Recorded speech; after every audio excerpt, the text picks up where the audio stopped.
Gee, hasn't the world changed? I'm watching a funeral tribute to Phil Mann in basically the third week of October, when he died in early August apparently, and the tribute's still up online. I've happened to come across it, and I'm halfway through it, and of course it starts off with this music, you know, Run to Paradise, you know, open your eyes, that sort of thing, and yeah, and just come out here with the fading rays of the sun. Yeah, my son's going into Halloween. He's going to be Dr. Terrible or something. You know, he's got some gloves and welding goggles. It's some sort of drama tribute thing that you can see online. It's not actually on a DVD. Is it Dr. Terrible and something with a hammer? Or he showed it to me. I found it very interesting. It's like a part musical story sort of thing. And yeah, I'm just sort of, I've got it in Foley's Night Scene Foley's macro, so we can sort of go in for sort of close-ups. I don't know, there's something gone wrong with my camera. I just can't seem to take photographs at night time with the flash now. I don't know whether my cameras are falling apart, but I'm starting to do the I'm starting to do a double flush now. So I've wet this up once, and I'm going to wait roughly about an hour, I think, by the time it sort of, I get to a certain, like a drainage look to it, and then I water it a second time sort of thing. So that's what I'm tending to do. Yeah, I quite like the look now on them, and the reds are starting to go browner now, so yeah, interesting. So I think that's basically going to be the first flush. I think these two pictures are going to, and well, those two there are going to be the end of the first flush of pictures, and then maybe we'll get another set of, because Luco is one of these picture plant that has two flushes of pictures. So whether we'll get a second lot in February, or, you know, sort of late February into March or thing, before we go into the colour up shutdown or heading into dormancy you get in April. We're in the end of March all the way through April to early May, basically a 6 weeks window where they slow down, shut down basically for dormancy, but the pictures all colour up really colourfully, and we'll see that next year in 2015. But yeah, I know it's the first run. It's not bad, I suppose, for the fact that it's just, as I said, it's just basically charcoal with, you know, the formula. Where is it? There's the formula on the top basically there. Charcoal for rain splash, formula, and the rest of the bucket, as you've seen in the early videos or the potting up, is just quartzite sand. So, you know, it's not bad for a first run. We cracked it, we got it working, and I'm working on the formula to improve it. My next step, I'm going to try and go into Cape, see what I can do with Cape. So I'm just going to have like a sand mixture with the formula mixed into the sand at an appropriate level, and see how we go from that sort of thing, and see if we can get some of these nice red roots with the nice red root hairs on them sort of thing, and sort of go from there basically. So yeah, I'm basically coming to a very strange final conclusion basically about peat. Basically, it's sort of, if it works, it's telling me one basic fundamental, almost obvious statement about peat. So that would be one to look out for. A very bland and basic, almost obvious statement about cation exchange capacity and peat. So watch out for that one.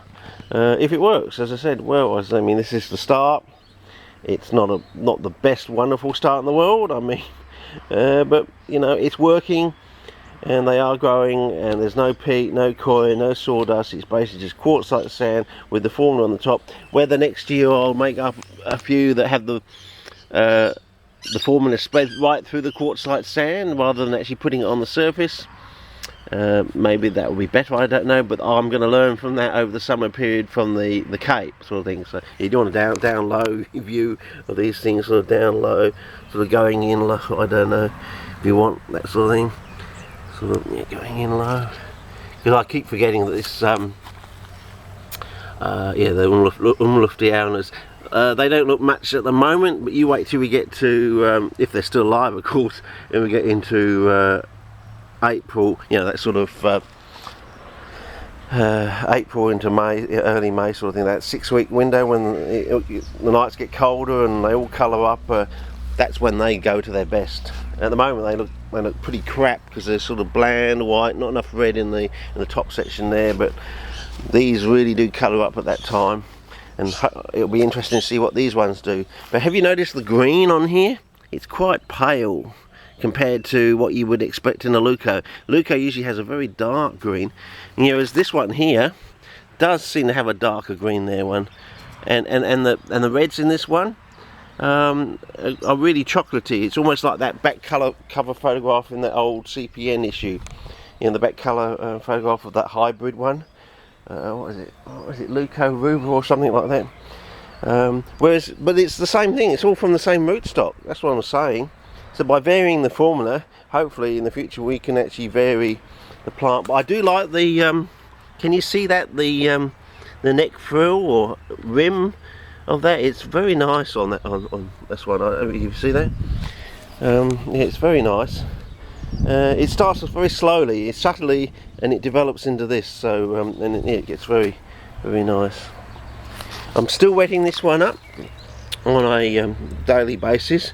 But I don't think the idea of keeping it hydrated is the full answer. As I said, the answer lies in what peat really is. I know it's just not just an organic medium, and the relationship to rhubarb.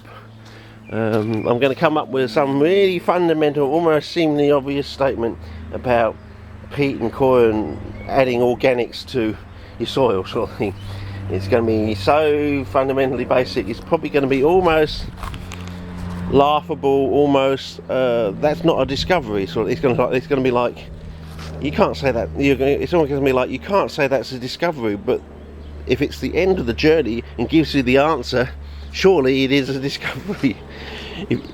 For you to say something about peat that just seems so fundamentally bland, boring as an answer, and yet without it you can't grow CPs basically, and well, in basically sand and stuff like that, or basically a seemingly gutless sand.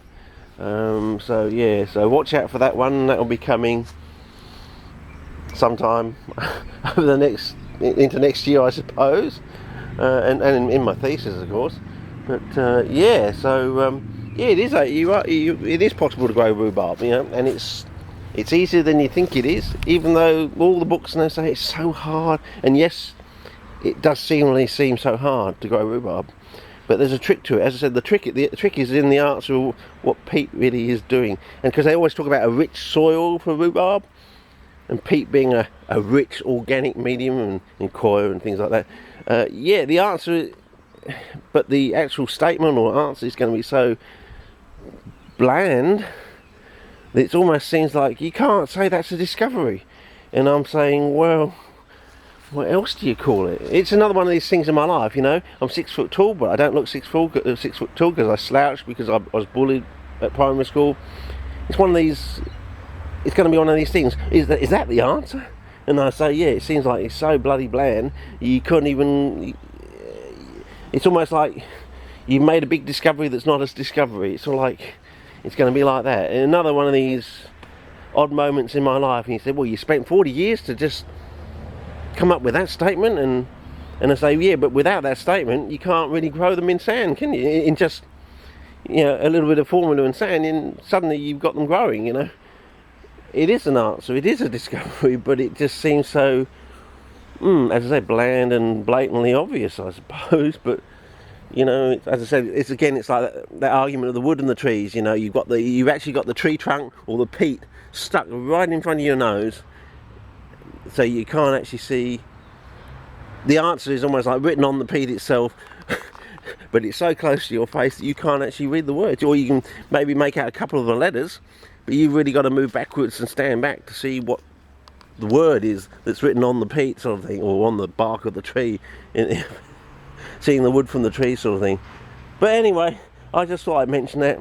And I'll come out here and make another probably video once a month or something as we go through from October into November into December, January, February, March, and as I said, as we head towards that the cold nights of basically the month of April, the 4 weeks, going into the early first 2 weeks of May, before we get to the third week of May, which is when the CP season in our southern part of southern Australia really kicks off. Basically, as I said, it's much shorter down here. It's barely 5 months on, 7 months or more off, sort of thing, whereas over in Western Australia it's the other way around. It's more, you know, more than 8 months on almost, and yeah, barely 3 months off, sort of thing. So anyway, I just thought I'd say that, and when I figure out the colour bands from my camera and what's going wrong at night time with my bloody flash, I don't know what it is. I've tried everything. I must have knocked something one of those last couple of field trips.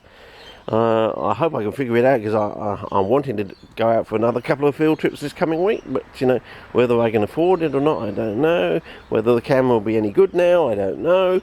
But anyway, I'll keep you informed. But as I said, over the next few weeks I'm going to try Capensis with just quartzite sand and you know, the appropriate amount of formulation, the new formulation, so beyond this, mixed into the sand, and whether we're going to get those nice big fat red roots with those lovely colourful red root hairs, I don't know. But as I said, I've learnt something about peat that seems so blatantly bland, so blatantly obviously you could almost not. People will just say that's not a discovery, and I'm going to say I get what you mean. It doesn't seem like a discovery. After 40 years work, that just does not seem like a discovery. And yet without that piece of knowledge, nothing works. So in a way it is, and in a way it isn't. It's just, again, it's just like my whole bloody life, you know. There's all these inconsistencies that don't seem to quite add up, you know. Yeah, the yin and the yang just doesn't quite marry up for some reason. Anyway, over and out. It's been a bit of a gas bag, but I think the CP revolution has begun. It's begun in earnest, and hopefully it'll just get better and better and better. And yeah. Anyway, over and out. See ya.